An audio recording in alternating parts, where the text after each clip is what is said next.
and how much they rely on one brand, among others. In the past few years, consumers are adding one more factor to this list: the sustainability attributes of products. Making sustainable consumption choices is an effective way to protect the planet, prevent climate change, and think collectively. Products with sustainable attributes can really attract the attention of consumers and help them make a positive impact. But only if these attributes are properly communicated. Follow these 5 steps to effectively communicate how sustainable your product is. You can use the product packaging and even explore other tools, like your company website and social media. Be reliable. Communicate only the sustainability attributes that are consistent and accurate, and that reflect the concrete evidence you have. Better than using your own voice to announce them, have a label or a certification attesting an accepted methodology when it is possible. Make it relevant. Highlight what really makes a difference in terms of sustainability in your product category. Instead of saying your deodorant is CFC-free, which is required by law, show that it goes beyond legal compliance by not being tested on animals. Be clear. Provide information in a direct and useful way. Don't focus on the brand's characteristics, but on the product's characteristics, and help consumers to improve their behavior, showing, for example, how they can properly discard the product packaging at the end of its life. Be transparent. Satisfy consumers' appetite for information. Instead of hiding relevant data, make it clear how the highlighted attribute was assured and who provided the evidence. For example, if your product is certified on the basis of social, environmental, and economic fair trade standards, show its label and provide further information on your website. Make it accessible. Don't be shy. Consumers have to notice your information. Instead of hiding it or putting it small, make it visible with appropriate font size and graphic elements, and complement with easy-to-use online information platform for consumers to better understand the positive impact of your product. These are the 5 fundamental principles to properly provide the sustainability information, the ones you should start with. But you can go further. Meet the 5 aspirational principles to communicate how sustainable your product is. Show the 3 dimensions of sustainability. Inform improvements of your product related to environmental, social, and economic dimensions. Ideally, use or combine labels that cover these 3 aspects. Invite consumers to act. Use information to engage and encourage consumers to actively adopt positive consumption behavior while buying, using, or discarding your products. Use social media, create campaigns, and build a long-term relationship with them. Be where consumers are. Use a combination of different approaches and diversify your channels. Raise consumers' attention through innovative messages. Put them on your website, social media, and marketing campaigns. And of course, you can always have a label attached to your product.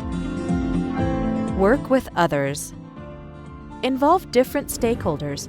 Make partnerships to strengthen your sustainability efforts. This will improve your ability to properly communicate and increase credibility for the sustainability aspect of your product. Let consumers compare products. Help consumers choose between similar items using comparisons of products' characteristics. It's important to use an inclusive and an approved methodology which allows objective comparison.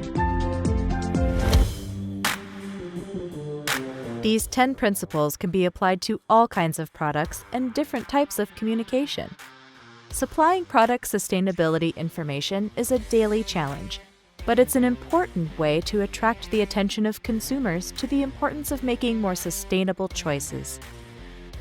The principles are derived from the Guidelines for Providing Product Sustainability Information, a global guidance on making effective environmental, social, and economic claims to facilitate the empowerment of consumers by enabling better consumption choices.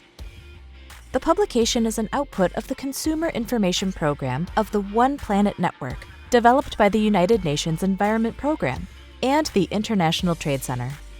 It's available on the Product Sustainability Information Hub.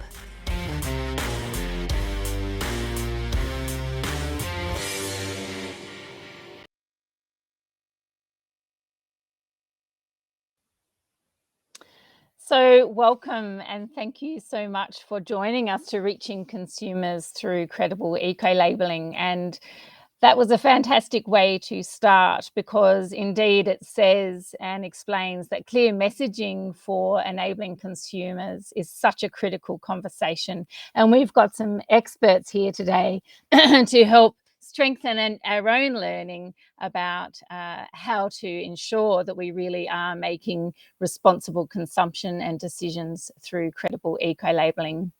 So a little bit about me. I'm Kate Harris, Secretariat of the Global Labelling Network, and I'm coming to you from Australia. This is very much a global conversation to you today, and in Australian tradition, I would like to acknowledge the traditional owners of the land that I stand on today, which is the Wiradjuri people. So without further ado, I'd like to tell you a little bit more about Jen and Ecolabels before we then move on to the experts that we have, and we have lots of interesting conversations for you. So we'll just pull up my slides. So as I mentioned, we're with the Global Ecolabelling Network, and I'm the Secretariat. Next slide, please. Sorry. So why do we need Jen, and why do we need credible eco-labels? So we're a not-for-profit organisation that was established in 1994. And so we've really been around a good while driving the important mission of responsible consumption. And we need all of us and all of you to help make this work. So we're here to improve, promote and develop eco-labelling, and most importantly, the emphasis is on credible eco-labelling. We represent Type 1 eco-labels and very much a global organisation with 37 members. And we are a tool that can be used by officials, retailers, government, consumers, and you'll hear very much about that today. Next slide, please. So what is ISO 14024? And this is where I'm just going very light touch onto the science, because actually eco-labels are based on an incredible amount of detailed science and technical information, and that provides the rigor and credibility that is critical for this conversation. So the ISO 14024 is an international standard based in the ISO 14020 series. And so you can actually purchase that and go through and deeply understand what an eco-label is. And there is a lot of confusion between what others are self-declared claims. And a lot of people think there's many eco-labels out there, but indeed, it really should be an ISO 14024. Next slide, please. So what does that mean? What makes an eco-label credible, and how do you and I know the difference? So we see the importance of the entire impact being woven into the eco-label. So we call that a life cycle eco-label. And that means that it touches on every single component across the life cycle and where it matters most. You will hear people talk about type 1, type 2 and type 3 labels. And if you do, type 1 is the ISO 14024. Type 2 is more around claims where perhaps the manufacturers send their own. And type 3 is more like a data transparency tool, environmental product declaration. Next slide, please. Just like UNEP, we've got our own video which we play, but I really encourage you to have a deeper, closer campaign video actually demonstrates the life cycle approach and why it matters that it's not just one single aspect. Next slide, please. So when we're talking about environmental excellence, we are talking about it being voluntary, it's beyond minimum compliance, and it is to drive best practice in manufacturing. As I said, it's the ISO 14024. It is a life cycle based approach, which means it starts from extraction all the way through to end of life, recycling, take back, and of course, circular economy solutions and the new life. Transparency is critical. So make sure the Ecolabel provides transparent criteria and information so you know exactly what it means and why it matters. And of course, third party. Always ask yourself, who is actually doing the eco-labeling here? Is it the manufacturer or the distributor? Do they have a bias? And that's where eco-labeling in the ISO 14024 is really critical, making sure there's that removal of bias and that we're an independent body actually helping to support you to understand this is a good product. And of course, multiple criteria. That's not just one focus on one thing. We have so much to do with people and planet that we do need to address all of these issues all at one time for our products and services. Next slide, please. So why do we do carbon? Why do we do chemicals? Why do we do looking at biodiversity? You know as well as I do that we have so many critical problems at a planetary scale, and we really don't have time to address just one at a time. And that's why the total life cycle eco-label is really critical. So again, ask yourself, and if we go to the next slide, perhaps what are the challenges and the problems with some of these products you see and why we have eco-labels for them. These are some of the standards our members have. And of course, things like cleaning products have significant aspect and impact on human health. We have construction materials on climate change, and the list goes on. And you're going to hear much more deep dive into how some of our eco-labeling experts and users and manufacturers are working with them here today. Next slide, please. So of course, eco-labels just aren't for consumers. They are of benefit to manufacturers and distributors as well. And it is about leadership. At the end of the day, it is about showing that you have a commitment to people and planet and doing better. It can lead to a market advantage and a point of difference to your competitors, and also shows that you have a genuine environmental benefit and not, which is really critical, and you'll hear some of that today. And you also saw that in the video. So putting these together to really understand how that you can help fight the good fight against greenwash is critical. Making sure that there's validation and rigor, and again, that third party, it's someone else saying that actually this is a leading product. Also, eco-labels should be accessible in markets and relevant to the product, and inspiration, a real reward to people doing the right thing. Next slide, please. The next one is just the video, and again, you've seen that all the way through, but I'd urge you to share it widely in terms of understanding every time you go to a supermarket or retail, picking up those products and questioning. There are thousands of labels out there, and actually seeking to understand, is it credible? Is it an eco-label? How do you know? Who has actually made that label and by what criteria? Next slide, please. So enough about me and enough about Jen. That really is an introduction so you understand what we're really talking about when we're talking about eco-labels and that importance of credibility. We have two halves here today in this panel. So the first half is more broad around why this matters, and you're going to hear from Julia and Pauline and Eva. And then we're going to do more a deep dive into a particular sector, and you're going to be hearing in cosmetics and beauty and how eco-labeling and leadership in this space really is transforming. So thank you very much from me. We're going to go to Julia first, I believe is next on the agenda. So welcome to Julia. Good afternoon. Good afternoon, dear colleagues. And while my presentation is turning on, I would like to say that the past days were very interesting for the topic. And this week, we have just finished the multi-stakeholder advisory committee meeting of the One Planet Consumer Information Program. held here in UNEP office in Paris. And eco-labels, together with the guidelines for providing product sustainability information, were discussed a lot and proved to be an effective tool to provide credible information for consumers. And yesterday, at the plenary session of this conference, it has been mentioned that consumers need simple tools that can help them to make their choice at the point of sales. So I want to share with you one practical case of developing and using of one of such tools. And this is the mobile application Ecolabel Guide. And next slide, please. At the plenary session, we have learned a lot of good statistics about the current consumer expectation and challenges. And I have more numbers on this slide.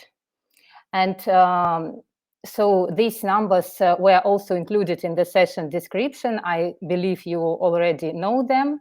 And it is clear that purchasers are willing to buy environmentally friendly products and even to pay more for them. But on the other hand, the greenwashing problem is becoming a big obstacle for all of them. And due to the different research studies, about half of the product claims are irrelevant and misleading.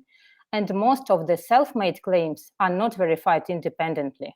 And this is the worldwide situation, unfortunately. To overcome this challenge, European Commission is proposing now several amendments to the Unfair Commercial Practices Directive. And namely, new practices are added into the existing blacklist of prohibited unfair commercial practices. Among these are making generic vague environmental claims, such as environmentally friendly, eco, or green, and also displaying a voluntary sustainability label, which was not based on a third-party certification scheme or was established by the public authorities. So next slide, please. In opposite to these unfair practices, UNEP guidelines for providing product sustainability information suggests the holistic approach of the credible and rigorous claim, which is based on the product lifecycle approach and third-party assessment. And this approach is perfectly reflected in the lifecycle-based eco-labeling programs based on the ISO 14024 standards. Next slide, please. While companies understand that environmental label is also a perfect marketing tool together with the environmental effect, more and more labels are appearing on the market. And Ms. Elisa from UNEP reported yesterday that 430 labels are present only in Europe now.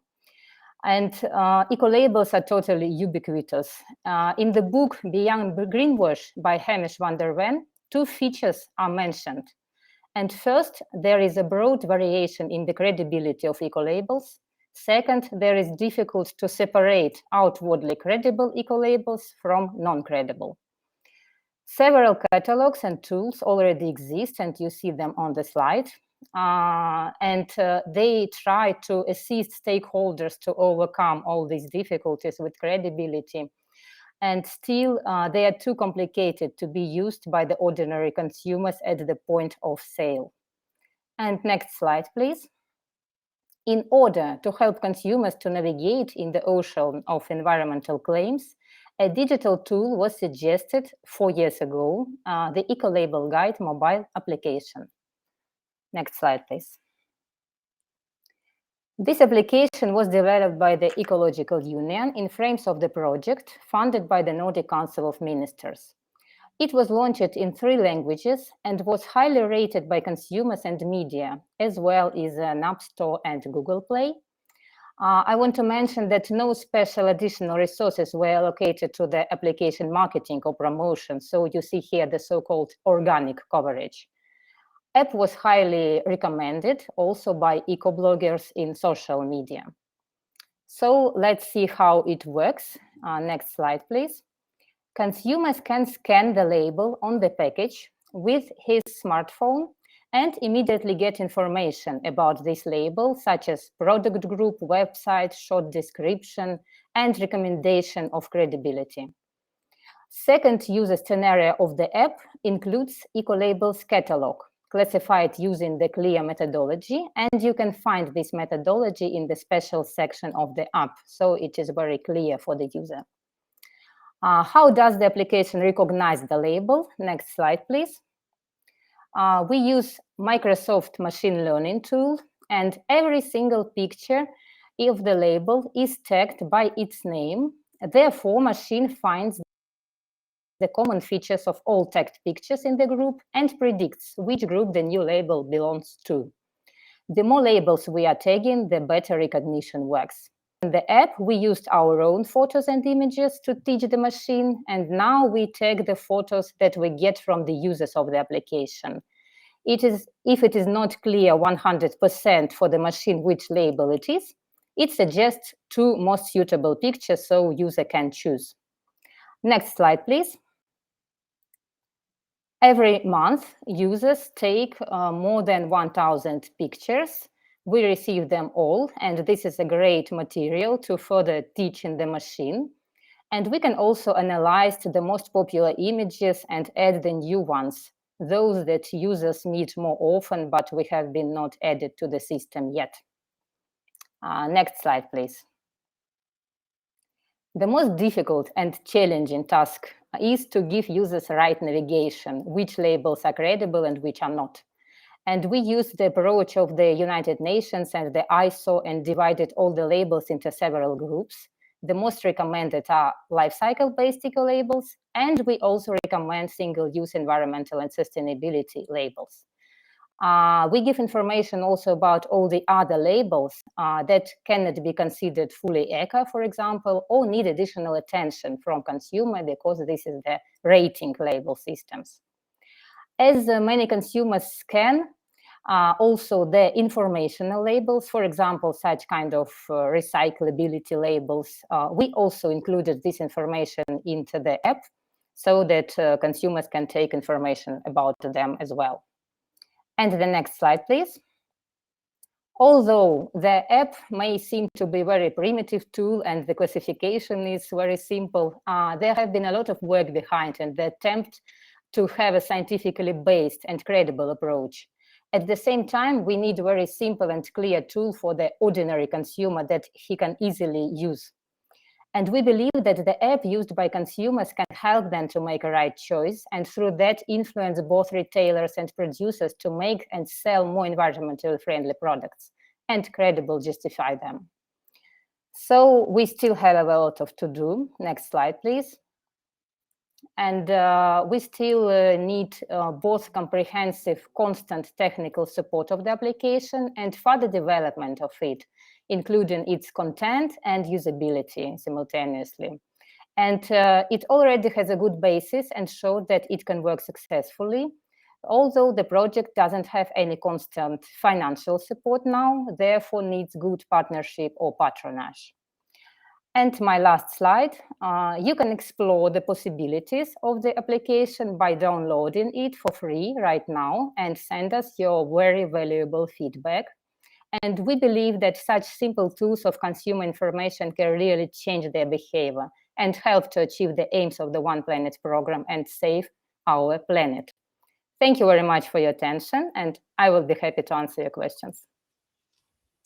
Thanks so much, Yulia. And Dr. Yulia Gutierrez does amazing work with Eco Union and Vitality Leaf, one of the Eco Labels and Gen members. And thank you so much for all your work on the guide. I have it on my phone and use it a lot. So we'll move through the 3 speakers and then we'll have the questions all together. But a big thank you to Yulia. Much appreciated.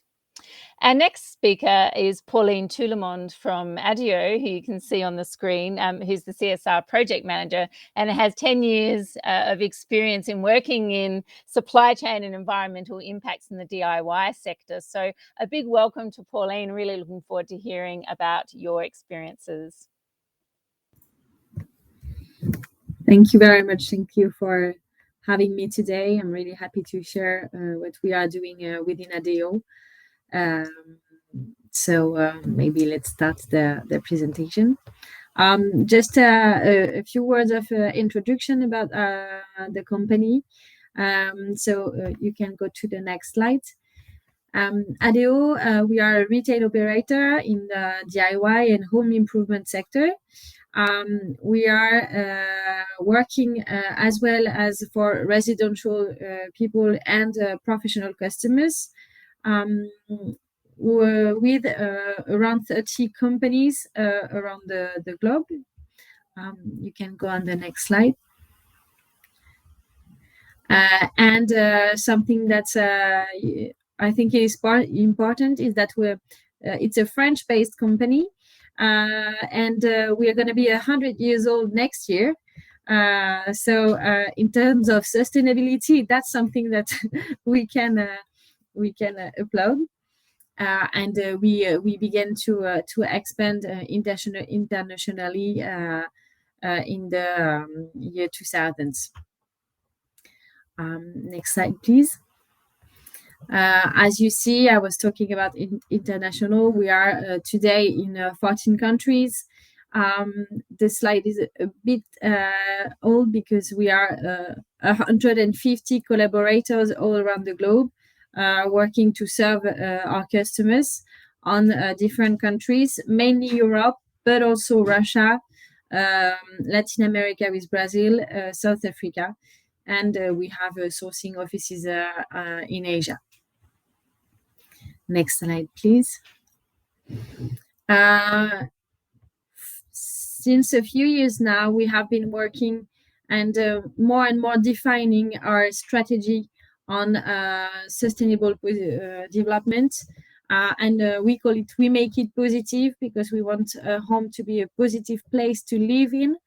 And if we want to translate that We Make It Positive into the topic today, our products that we can find in all the stores and on our websites, we have developed a strategy that we call Positive Products. Positive Products is our eco-design approach to evaluate and improve our offer, working on 6 major pillars: the resources, the production, the impact on the planet and the packaging, the hazardous substances that can be used also in the product, the use phase, and finally the fiability and the repairability of the products that we are selling. So this strategy is really driving every actions that we take in order to improve our product impact. Next slide, please. This strategy is also a 2-level approach. That is something important to know, because we have said that some topics are mandatory, and we push all the companies, and through the governance, we have made sure that all the quality teams are applying our requirements to ensure to the reach of a certain target. And some topics are more voluntary at the beginning, to let every companies within the group explore, learn, and improve themselves before making it mandatory. So it's also enables company to learn and to discover all these topics. If I take an example of a mandatory one, we have a policy on sourcing wood, and all the wood that we are using for any type of products that we can find in our store must come from a responsible resource. And you will see the labels that we are working with in the future slides. As I was saying, for the wood traceability, when we are talking about the sustainable resources for the first pillar, for wood, we are working with the FSC and PEFC standards, but also we are going further when needed to make sure that in terms of if there are conflicts, we have developed a full due diligence. Regarding the recycled content, we will work with the global recycled standard, but also we have worked and dig up, because the labels and recycling content are quite new, and we need to make sure to find the best one. So this is the beginning. It may evolve, but we have identified UL validation also. Globally, for material traceability, as a global standard, we have the Global Organic Textile Standard, and then depending on the material, we will have the organic content, organic blended, and the responsible wool standard or down standard, which I forgot to put there for the product that will contain the down. So really, we are trying as much as possible to rely on existing standards and to work with companies that have developed and used those standards to foster these good practices. So that was for the resources. Next slide, please. Regarding impact, Safe for Planet. So closing up two labels that are at topic today, we of course rely on the global eco labels. So the European, the Blue Angel, Vitality Leaf, and NF Environment for France. For water consumption, we are trying to work with the consortium that is working on the water label to try to have also an harmonized way to assess water consumption. And finally, the energy consumption, the energy-related products, which is mandatory, but also we are using it to assess and to improve our products, trying to have always best grades products. Next slide, please. Another one that we are using also is the Ecotex, mainly because the pillar of Safe for People is really important for us as we are in the DIY. We are using a lot of chemicals. Chemicals in this mean can be used for textile. We can spend a lot of time on our couch or wearing the protection that we need to do the work in our house. So using this standard is also important for us. What we have done also, we have developed all this, and we made a survey to ask our customers what they were expecting from us. And we were lucky to have more than 500 people and responding to us in 3 countries, so France, Italy, and Portugal. Next slide, please. And we asked them what they wanted to have in terms of information, what were their priority. So the first is that they want to have products that are made to last, that are repairable, that can be repaired, and that we have the services to do that. They want also us to work on the Safe for People pillar, which means working on the hazardous substances will be really at matter. And we know that using eco-label, this is a topic that we can treat. And finally, the environmental impact through the materials that we are using. So you know that when we are referring to label, we can work on all of these pillars, which is a really good help for us. Next slide, please. And finally, just a few information on the major products they want information on. So the paints, it's not a surprise. As long as you are treating chemicals, it's always where you are having the most doubts. The heating products, the construction materials, and finally, garden and furnitures are the ones that information is required, mostly for materials, for chemicals, and environmental impacts. And a small example on how we have begun to communicate about that externally. Here is the website of Leroy Merlin Spain, which is one of our biggest brands, Leroy Merlin. And we are advertising the eco label as a filter for the customer to be able to select only products that will answer to this standard. So that was just a few examples. Thank you for your presentation, and happy to answer questions.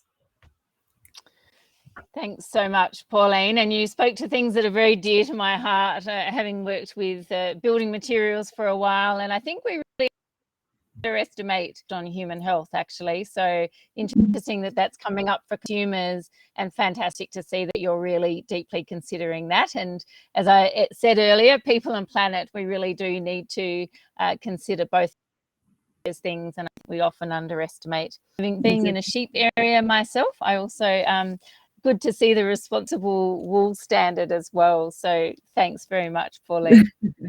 My pleasure. So don't forget, you can put some questions in the chat. We've got one more speaker on this section of the panel before we have Q&A. So if you have questions for Pauline or Julia or Eva, who's coming up next, please put them in the chat or hold them and we'll be, there we go. We're now joined by Eva Eiderstrom, and a big welcome. Eva is someone I greatly admire, actually, and have had the pleasure of working with in some ways, and has a 30-year background of being an international economist and putting it to very good use, I would say, on a global scale. So Eva is the director of Ecolabelling and green consumption for I can never say it. Eva, you're going to have to help me out there. I will. Bra miljöval. Thank you. For the Swedish Nature Society of Conservation, biggest NGO in Sweden, and true expertise, great knowledge in terms of consumer movements and campaigns and groundswell, and really making a tangible difference. So a big welcome, and over to you, Eva. Thank you very much. And while the presentation is starting, and I'm also suggesting that we move to the third slide already, I will just welcome you to my office in Gothenburg on the west coast of Sweden, the second largest city in Sweden, where my office is situated. And as Kate said, I'm Eva, and I'm working for the Swedish Society for Nature Conservation. And I'm going to give you some of the insights achieved by working in a dual role of both responsible for allowing our members and the general public to exercise their rights as consumer activists in their daily lives, while at the same time delivering a service in the shape of an eco-label. But I will also give you news about the elections in Sweden, which happened Sunday. We have not yet gotten the final results, but unfortunately this time the parties who seemed to gain the majority were not the ones who spoke a lot about climate or environmental issues, which of course for someone like me and for my organization means that it's a very crucial situation to regroup and rethink and understand how to go about continuing the strive to get changes in place that we all see are needed. And as you see, I sort of allude to my name and being one of the original consumer activists once back in the times, but it's also a sign of that greenwashing couldn't have been there for a long time. I'm not going to present anything directly on that topic, but we can go to the next slide. I will circle around consumer power and how we have been working to mobilize it. And as was also given in the first slide or the first video that we saw, consumer power is not just about moving your hand in the shelf, moving the hand in the shelf in the shop, because our decisions are guided very much by our preference, and we need to have a motive, of course. There needs to be a possibility to exercise that preference into some other type of choice. And the labeling, of course, is one tool which helps us overcome the inasymmetricness of information in the marketplace, meaning that we can never look at something and know the complete history behind it. It's too complicated and somehow hidden, so the labeling helps us simplify that. And in our own case, my own organization's case, we see labeling and consumer power very much as a forerunner to regulation, because of course the ultimate goal is to reduce the impact on the environment. Next slide, please. So preference. You all know that we live in what is called the consumer society, at least where we have the possibility of making different consumption choices. We are what we consume, meaning also that we supply a picture of who we are through the way we consume and live. And one way of trying to change that is, of course, to change the narrative around that lifestyle or that role model that you're, or the group that you belong to, by making other groups visible, attractive, and accessible. Next slide, please. I'm sorry for my voice. It's something with my cold or something. So motive, of course, that's once you have somebody who's looking for a change, to give them the reasons why is, of course, crucial. And displaying or explaining that there is an environmental problem is one key, but even more important is perhaps to actually be able to point out a choice which represents the lesser or a reduction of the problem or a handling of the risk. Next slide, please. And accessibility, of course, is about both cost and which shops would carry this, and if in the case of a lifestyle choice, is it at all possible to exercise your preference? And all this is something that has to be provided by somebody who was there one step before your idea of change came about. So we try to move with sort of the upstream issues to try and change all of this. The next slide, please. And you've all seen you've already seen a lot of this bird, but I'm just going to give you a live picture of a peregrine falcon, which is the symbol you see in both in our organization logotype, and next slide, please, in our Ecolabelling logotype. And it's because we've been working a lot to preserve the peregrine in the wild in Sweden, one of our successful nature-saving issues. Bra miljöval, or good environmental choice, was established in 1990, so we were fairly early. And it's one of the few eco-labels which are established by civil society organizations like environmental conservancy groups or environmental organizations. My organization has about 200,000 individual members, so that's what makes us the largest in Sweden. The Ecolabel has currently 12 product categories. You see them below, and you can read more about Bra miljöval by going to the website address I gave at the last stage. Next slide, and we can make it 2 slides. To mobilize consumer power is to mobilize for change in a transition of society. And what we learned, and we actually started campaigning at the same time as we started constructing the Ecolabel, we early on understood that the campaign strategy needs to be built on the positive choice. Not only about telling the problems or giving people knowledge of what is wrong. You have to give them the possibility to use that engagement into something which would alleviate the problem. And that's been what we've consistently used. Give people a choice, even if the steps are small. If you keep taking small steps, it will be a leap in the long run. It's always important to expose the environmental problems and to be extremely credible about doing that. You need to have your facts right. And we also need to have facts about the alternatives. So it's not only about exposing the problems, you need to be sure that the alternatives you promote are actually the best which are around. And of course, in the end, to somehow enable choice. Next slide, please. And we've constructed an ongoing campaign around this. And the organization is present in all the levels of society. We have members who are working down on municipal level, and we have all the way to the level of the sort of national level where I work, where we would deal with national issues and then national policies and stuff like that. We have a network of active members, approximately 2,000, and we have also since then achieved colleagues around the world. So we now have more than 50 global partners. And we have constructed an annual campaign week, Green Action Week, and it comes up week 40, which is always the first week of October. And together we campaign jointly on the same team. And the focus is quite narrow. It's always about a consumption choice. And it's usually repeated maybe 2 or 3 years, because it takes time to get the message across out into the public. Next slide, please.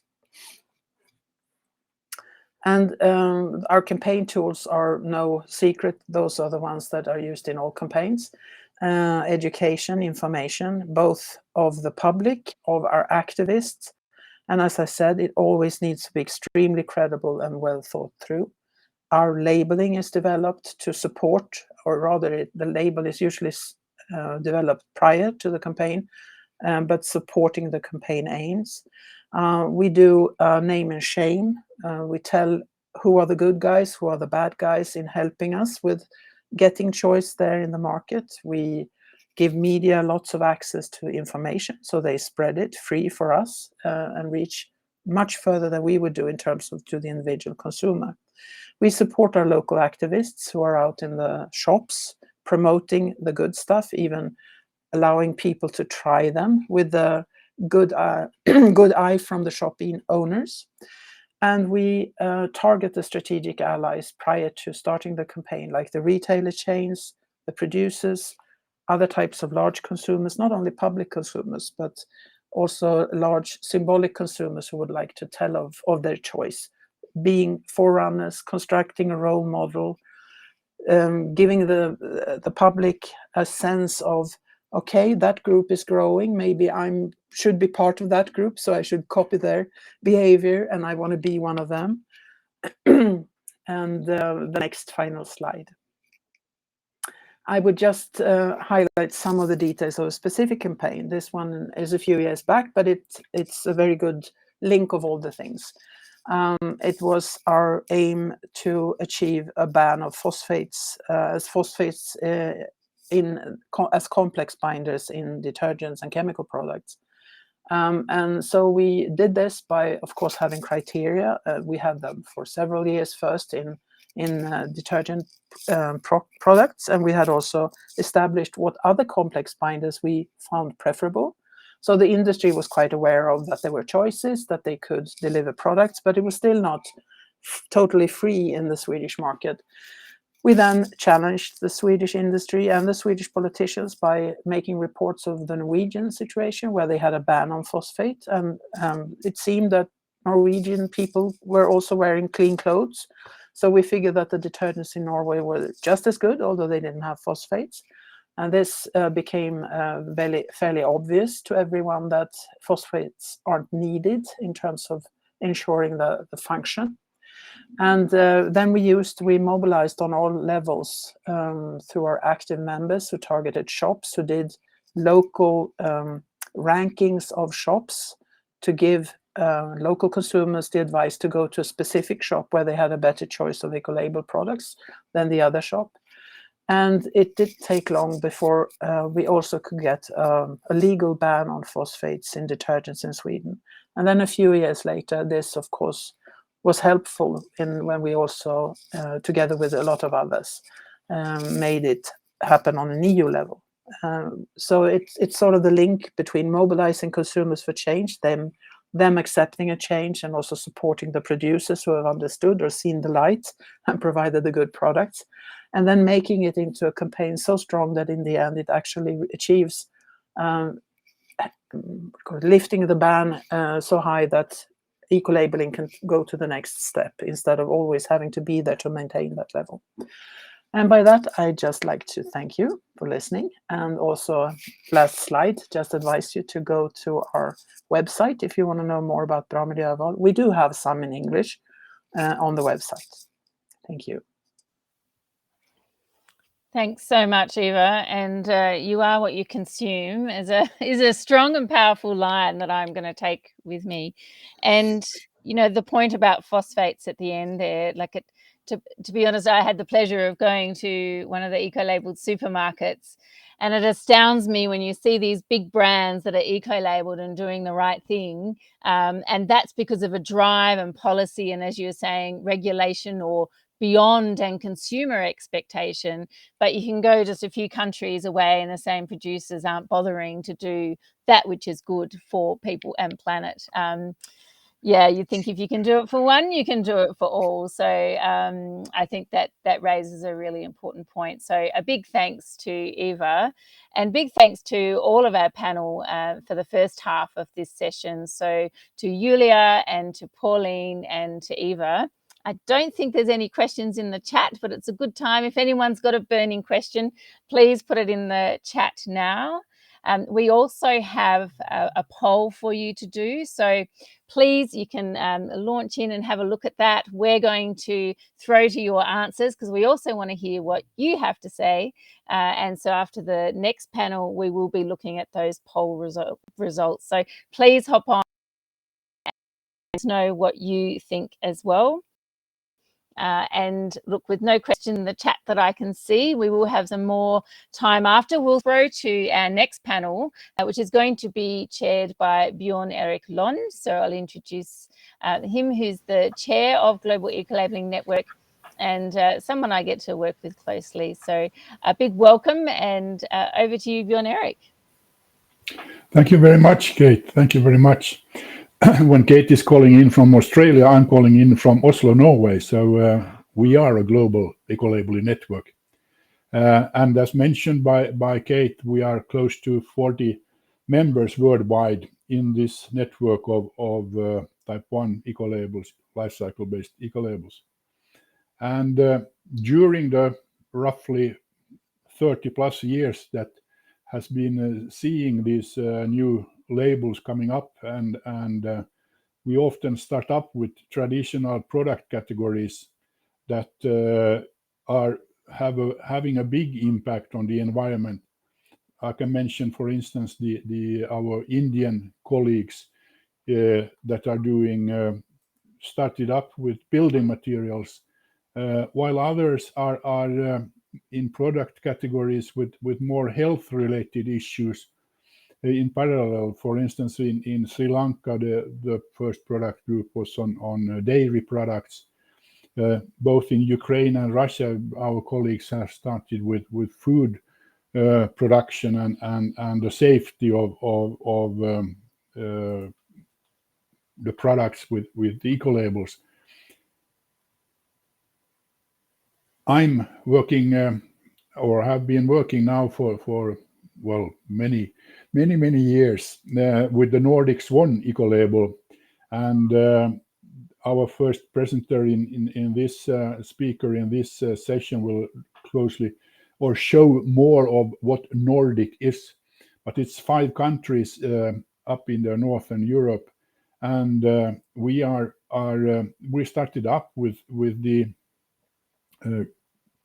product groups that had, as Eva mentioned, strict regulations on polyphosphates in textile detergents, and then also focusing on the outlet of from paper production, especially on the use of chlorine and other chemicals, and this paper production was a big is still a big product group for 3 of the 5 countries taking part in the Nordic Swan eco-label. So it's reflecting also the market and the production to use the label even outside of the target countries where the eco-label is well known and appreciated and used as a informative tool of choosing the right products. But then in the Nordic Swan, we have learned that there's a need also for reliable, holistic consumer information, not only for the environmental aspect, but also the health perspective. And these are tightly connected in all skin-applied products, like what we call now cosmetics. So we are moving into that specific product category and have the pleasure to introduce Trine Pedersen, who is the senior consultant within Ecolabelling Denmark.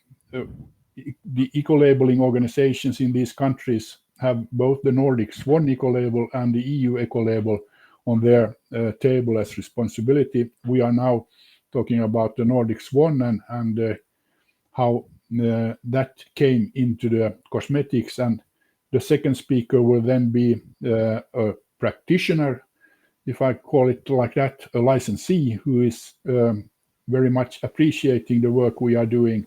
Jürgen Schött will tell about how Scents, the company he is the owner and CEO of, has been using the different labels and how they are in use today. So please, over to you, Trina. Well, thank you.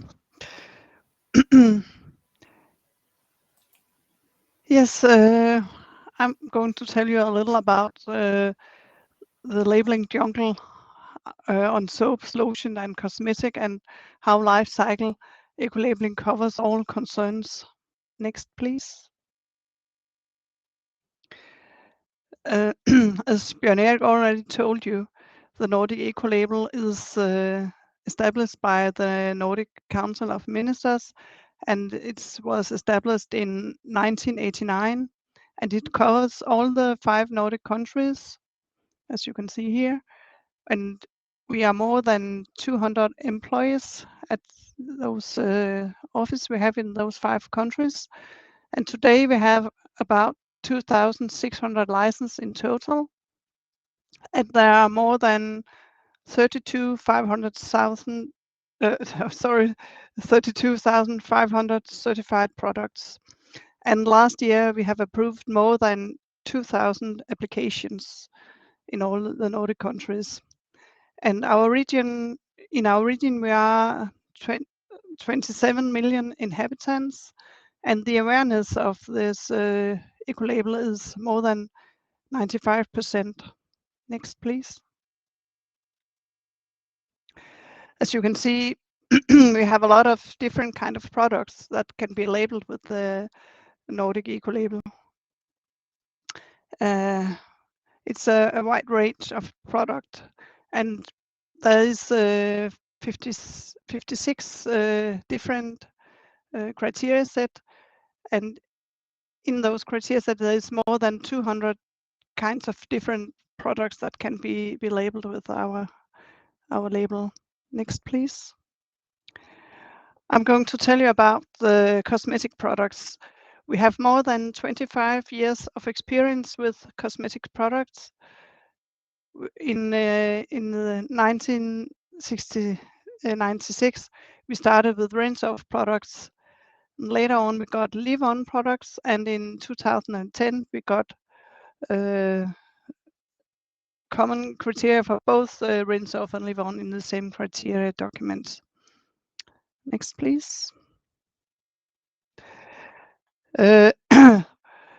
All cosmetic product covered by the EU cosmetic regulation can be labeled with the Nordic Swan Ecolabel. And we also can label wet wipes, sex products, and as well as animal care products. Our criteria is in 5 committed group. It's normal rinse-off products and sun protection, wet wipes, and what we call other cosmetic is the other leave-on products. And then we have this group of non-cosmetic care products, which means products for animal care and sex products. And as you can see, there are about 40 different kind of product types in this criteria.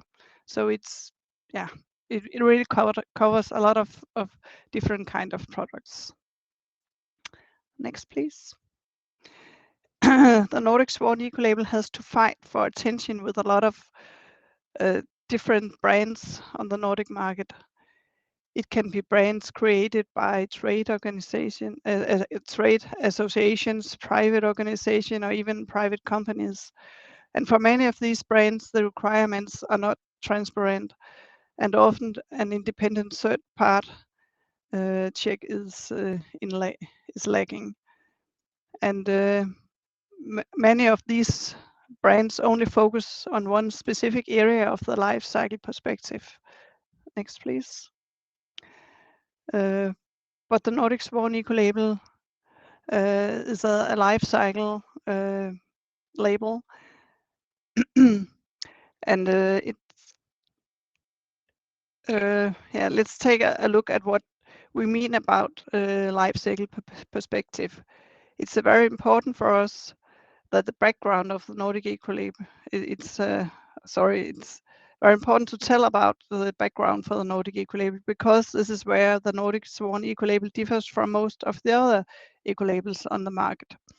Environmental problems are very complex, and it's often very difficult to find the right solutions. To ensure a maximum environmental impact, the Nordic Swan Ecolabel takes a holistic and life cycle approach. This means that the Nordic Swan Ecolabel develops criteria for the entire life cycles of the product. It could be raw materials used and how the problems, if there's any problem with the emissions, is there any wastewater, which chemical can be used. In addition to the use of the states, it is assessed, for example, how the product is used. Is there any problem with the use of the substances that are harmful to the environment or health? Or what about the quality and the longevity of the products? And finally, of course, what happened when at the end of the product's life? What about the waste? Can it be recycled and so on?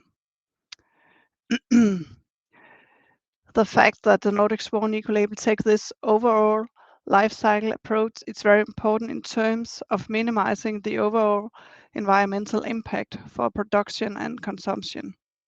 The greater the environmental impact, the more stringent the requirements.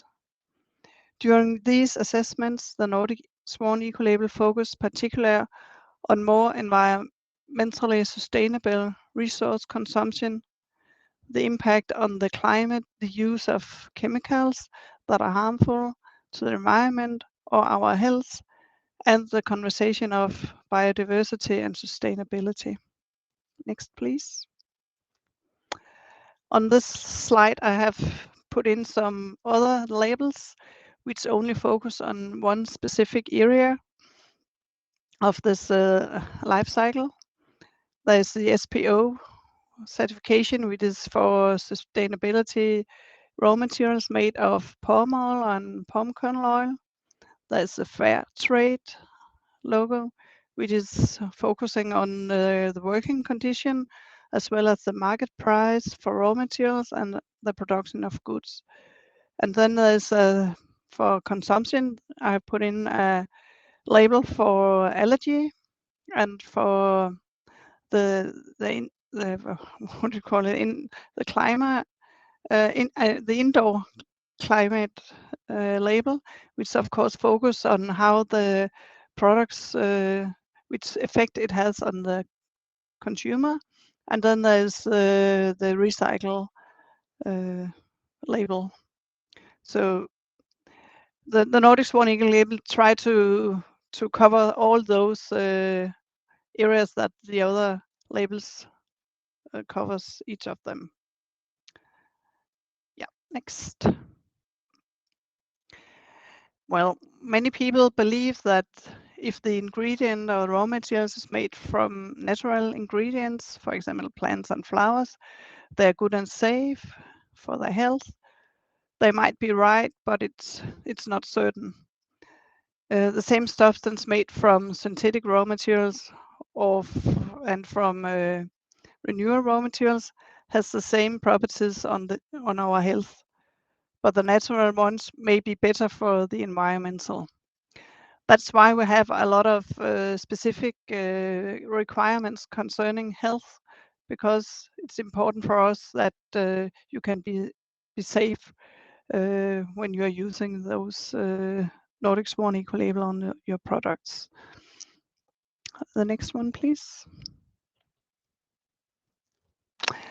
And then, of course, we have also, since the Nordic Swan Ecolabel is an environmental label, we have a lot of requirements concerning the environment.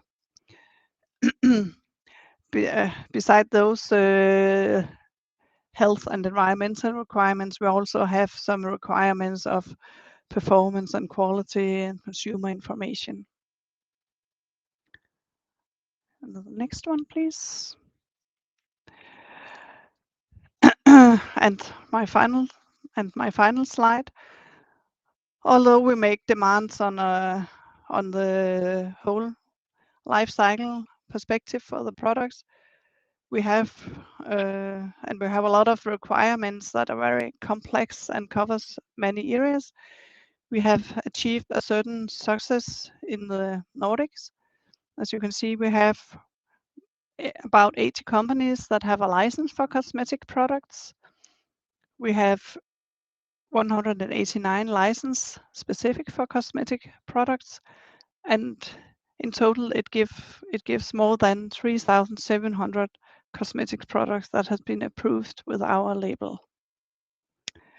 And we are sure we can make a difference and help people, consumers, to take a good and safe choice when they are going to buy cosmetic products. Thank you. Thank you very much, Trine. And as all the followers could see, it's a lot of requirements that you have to fulfill and document. And it's not enough of doing it by self-declaration. You have to actually we collect information from those raw material suppliers and the whole supply chain. Yes, that's correct. Actually, we have about, I think it's 46 requirements if you're going to apply for a cosmetic product. So it's huge. It's huge. So and a lot of documents you have to send to us. Yeah. From raw material to the packaging materials and the packages construction and so on. Yeah. So, and all these have been challenged by our customer, one of the 80 companies that have the license. And I now invite Jürgen Schött to do his presentation of how he has found this way of landing, of using also the Swan Ecolabel on his products and also, as I understand, other labels for other purpose, because the consumers are not, even if the knowledge and the recognition of the Swan label in the Nordic markets is extremely high. Actually, we found the new record high in a consumer poll in the Nordic countries, that now we have a recognition that is over 95%, and that's higher than the label of Coca-Cola, for instance. But anyway, please, Jürgen, tell the story of scents and how you have been using labels for the consumer market. Please. Yeah, thank you, and thank you for having the chance to tell a little bit about scents and our perspective on certification and also on sustainability. Scents develop and sells cosmetic beauty products, and then we also operate a large green hairdressing chain. We have been front runners actually for more than 20 years. My wife and partner in Scents actually together with the Copenhagen municipality in 2005 actually established like green salon certification. That means that what you do in the salon has to live up to certain criteria regarding ingredients that can harm the health, and also waste management, climate, etc. And also in 2010, actually, we developed and created the first professional beauty brand, which was Swan Label. So we have been working with Swan Label since 2010, and that is actually the basic of also how we communicate with at least the Danish consumers. So thank you for the possibility to tell about Sense. Why do we use the certifications and why are we here? We think actually we have a big problem with the beauty industry. We see a lot of harmful ingredients which actually can impact on the consumer's health, but also on the hairdresser's health. So that is one thing, a lot of harmful ingredients. Then we can see there's a lot of unsustainable packaging, and often we see that actually you don't have only one packaging, you actually put it into another, a third one. So you're using a lot of resources actually to the purpose of have a packaging for the products you use. Then we have the consumption. There's a lot of marketing saying that you need to use more and more and more, and you need to have more and more different kind of products that actually can do the same. We think that is a problem. And then, of course, we have all the things about waste and also about the packaging being made of maybe of the virgin plastic, but also the waste management is a big problem. So that is actually what we have tried for several years to do something about in our industry. So please, the next, yes. So actually, our vision has to be that we want to actually to create a better world, like in general, and we do that by saying that we want to make the beauty industry more healthier for people and more sustainable for our planet. So the next, please. Yes, and since footprint where we are now, we have around 120 SKUs within hair care, styling, oils, skincare, and makeup. And it's not all that actually have the Swan label. Most of them have the Swan label, and we are actually just in process of making a completely new makeup line, which will have again Swan label as actually our basic, and also a new skincare line, which also will have Swan label as our basic. So we will have, I would think, around 200 SKUs within the next 6 to 9 months. We have since 15 since concept salons, most in Copenhagen, but also a couple outside Iceland and also in the Netherlands. We have since concept salons. We sell our products around the world, 20 countries. We are still a small company, and we actually have been growing mostly over the last 3 to 4 years. But if we take the next slide, I can tell a little bit more about that. Because actually in 2017, we decided to actually use United Nations Sustainable Development Goals actually as a kind of framework for our company and how we operate things.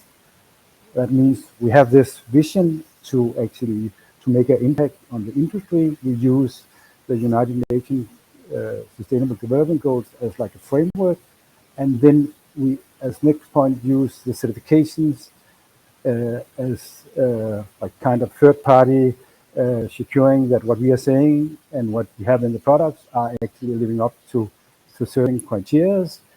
And of course, then we have the product and we have the treatments in the salons. So that was a big decision to say we are using Sustainable Development Goals as a framework. Then when we talk about certification, we are, as you can see on the value bar, as we call it, in the top. It's a Swan label. It's allergy certified. It's EcoCert. It's vegan. It's a new one called Ocean Waste Plastic, where we actually contributed to pick up plastic from the oceans. It's this safe hair salon that actually Anne-Sophie was a part of creating in 2005. And it's also cruelty-free. So this is the certifications that actually we are using as securing the consumer and also securing that we are living up to external standards and criteria.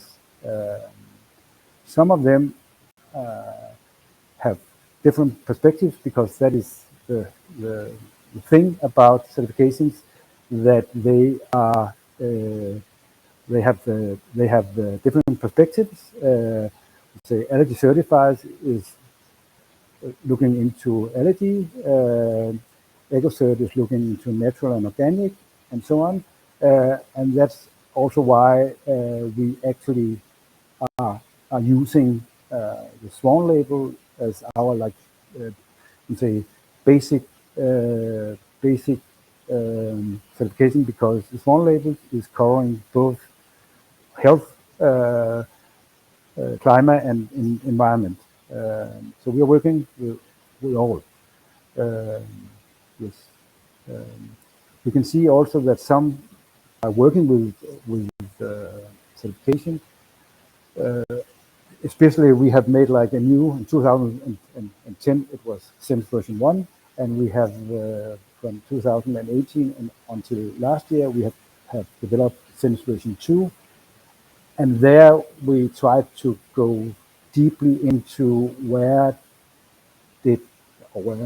do the different certification actually have different criteria to actually to be ready to actually to explain to both our distributors and resellers, but also to the consumers, why have we, if we have a criteria that actually are allowed in Swan label, but are not allowed in EcoCert. We have some of these. Why did we then choose the Eco label? Yes, we did that because we prioritized, for example, health before natural, or so as like that could be the issue. So that is how we have been working, very detailed with actually all the ingredients in the products. But we have like this holistic approach, and that is also why we have Swan label as our main and a basic certification, because it covers like most of what we are want to make a positive impact on. Yes, can we have the next one, please? Yes, and this is also a little about maybe also some of the problems we have today working with certifications. You actually have to live up to certain criteria, and you have to also, the claims that you make are also impacted by the certification. So you are limited in the way that actually you can promote or you can make claims regarding your products. Of course, because you have to live up to the criteria. If you don't have any certification, external certification, you don't have certifications, or you use your own invented certifications, you can claim everything. And you also see that actually you don't have the legislation that actually supports that this is not allowed. Maybe you have that, but then you don't have any resources that actually are reaching out to these companies and saying this is not allowed. So please delete what you are making of greenwashing. So we need to have more attention on how we actually can reduce greenwashing more than we have today, and also need to work with having the government to use more resources to actually go to the people or the companies that actually are making greenwashing. So when we look at sustainability, of course, we have the certifications, we have the United Nations development goals, and are working actually structured with that. That means also that, of course, you have impact on the environment. We work with that regarding both ingredients and also the packaging and waste management. We have the health. We're working with the ingredients that actually are not harmful, and we also about the climate. We have using recycled plastic instead of virgin plastic, and also like I think there are things that we cannot reach, so we actually also working with other companies or organizations that actually do something good.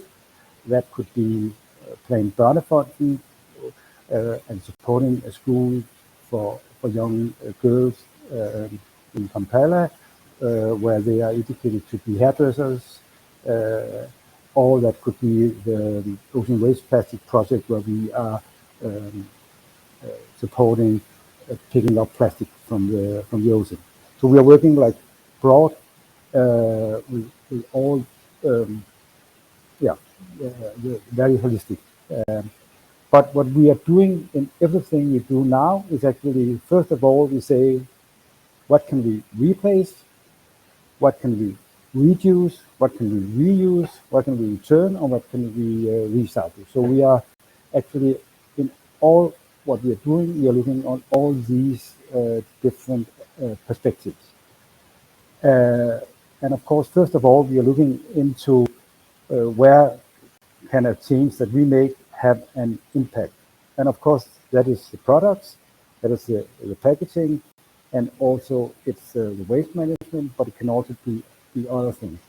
So just to give some examples, of course, by using the Swan label and energy certified, we have reduced use of harmful ingredients, and that can be harmful both for the health, but also for the environment when it's flushed out with the water.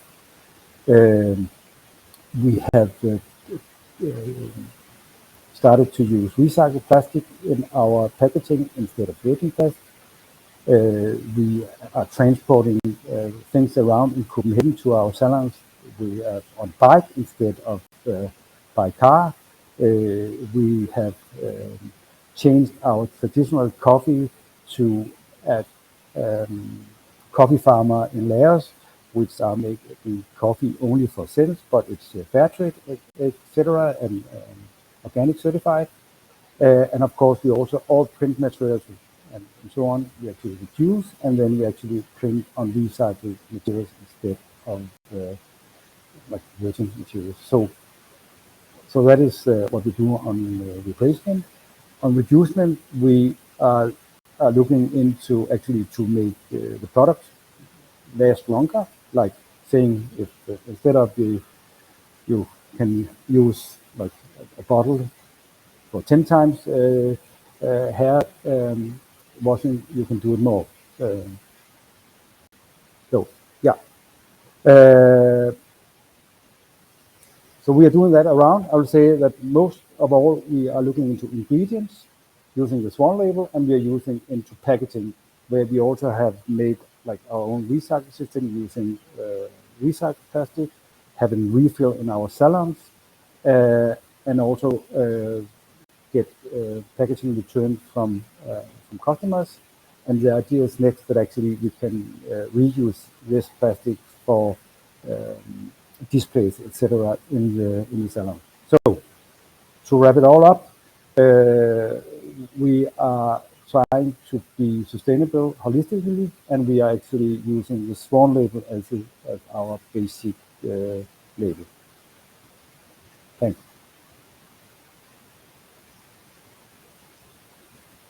Thank you very much, Jörgen. You showed how you as a company also have this holistic approach, not only having the product eco-label, but also living the environmentally sound and sustainable way of producing. One question, you have this, there's a lot of focus on carbon footprint and so on. And in your listing on the last slide, you had one point of you looking into the transport. But is it correctly understood that when you do the resource efficiency thinking behind everything, packaging, printing, and so on, that's all adding to the carbon or reduction of the carbon footprint? Because this is an issue that we have lifted in GEN. How are eco-labels actually taking care of climate change questions without addressing a CO2 footprint directly? Is that correctly understood? Yeah, that's a very much a part of how we actually, you could say, everything is actually to reduce.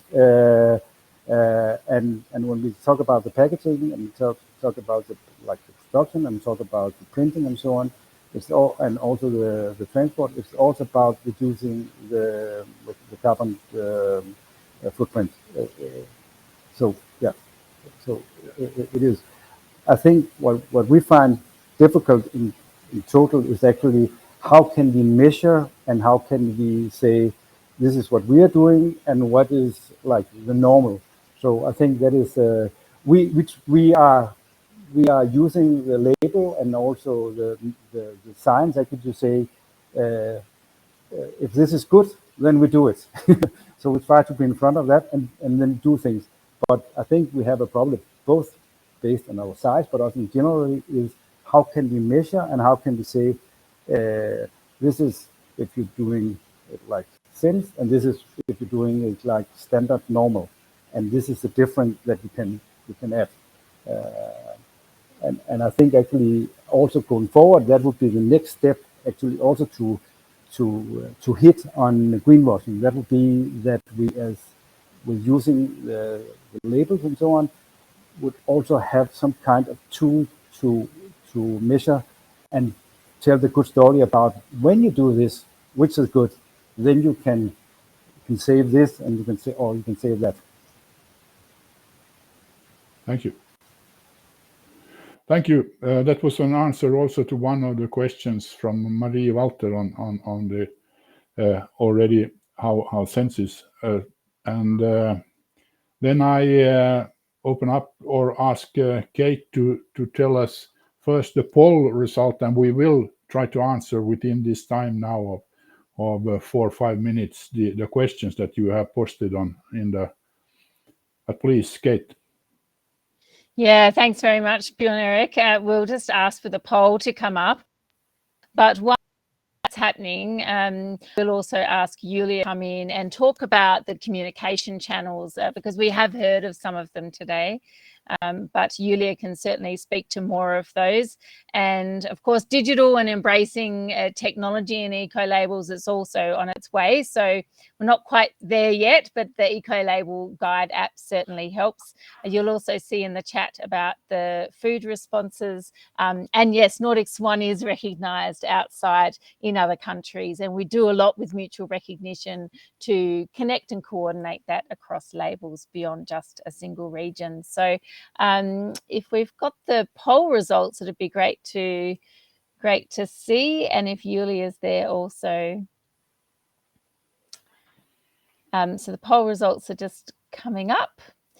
Perhaps while we're waiting, here's Julia. Thank you. I know you and your team do so much excellent work in the communications area. So I thought we've heard from Nordic Swan as well, and from Pauline and Jørgen, but from your perspective as well and all the avenues you do, what are some quick tips for communication channels to reach consumers?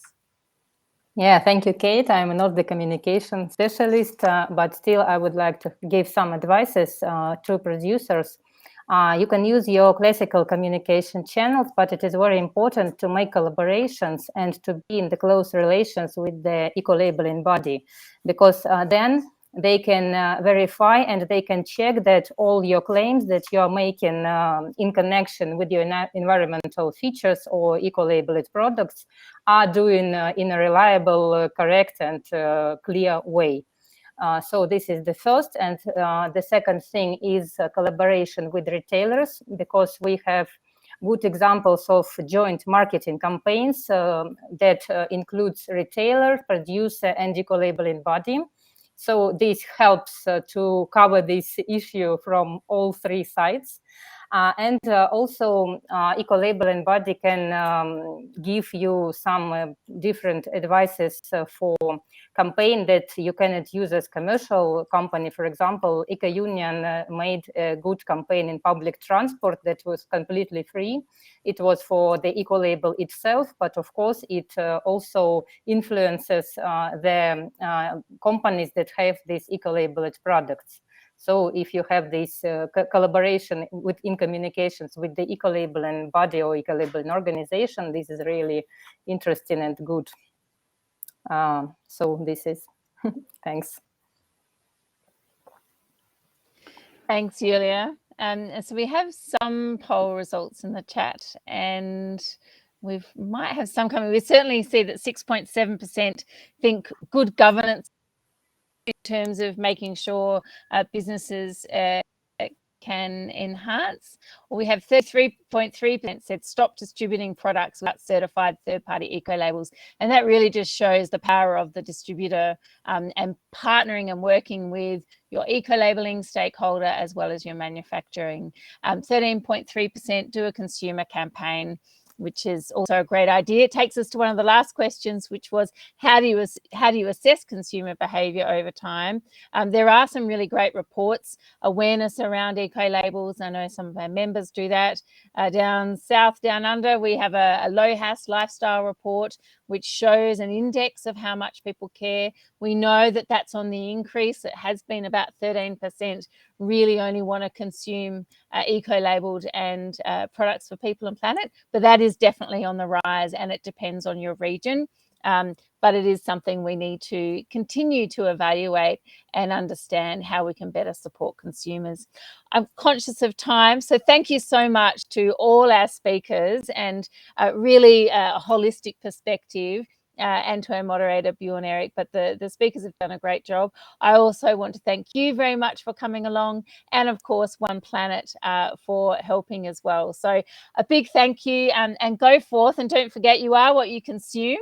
Look for those eco-labels, and be in touch with Jen and our speakers in order to help grow responsible consumption globally. Thanks, everybody.